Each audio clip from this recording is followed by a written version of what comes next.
So, with circles, we have a little bit more to talk about. There's some special lines involving circles. One of them is called a secant line. A secant line is a line that intersects a circle at two distinct points. So, some things to pay attention to is a secant line passes through the circle. So, keep in mind we're talking about a line. So, a line is something that continues on forever and ever. A line, usually, like I said, it has arrows on each end. So, remember, that's a line. A line segment has two distinct endpoints. A line does not. So keep that in mind. This is a line segment and this is a line. So they're different. Lines do not end. Segments do have two endpoints. So when we talk about secant line, we're talking about something that passes through and just keeps on going. Now, the part of the secant inside the circle is called a chord, though.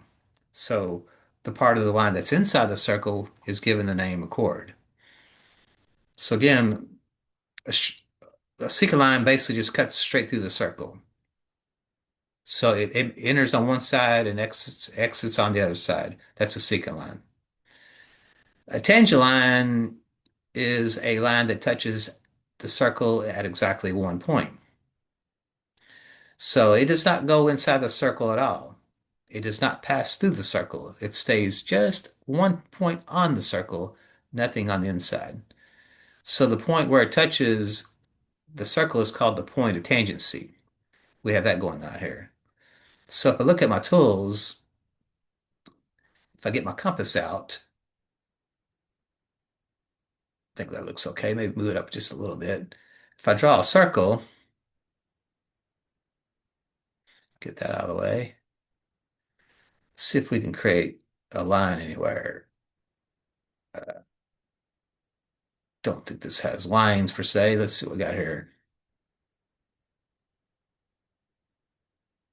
So a secant would pass through the circle like that. But notice how it's a line, so we have an arrow. Oops. Let me get my little drawings here. So it's going to have an arrow on both ends.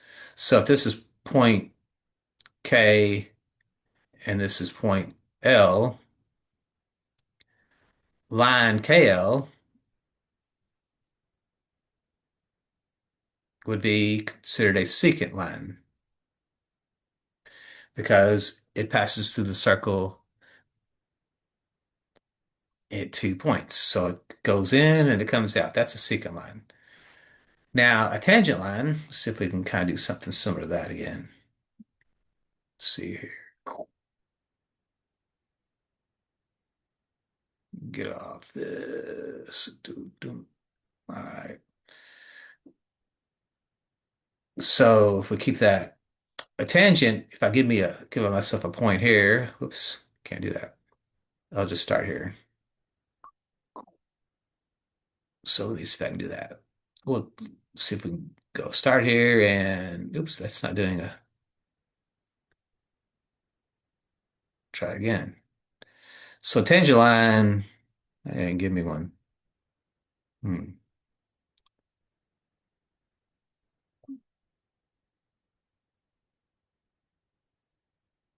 Whoa.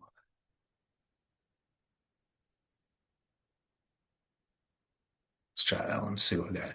So if I do that there, so now if I put arrows on the ends, so a tangent line would be touching the circle in exactly one spot.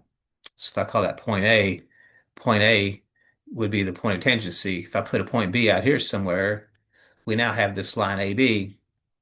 This line AB would be called a tangent line because a tangent only touches a circle in one spot.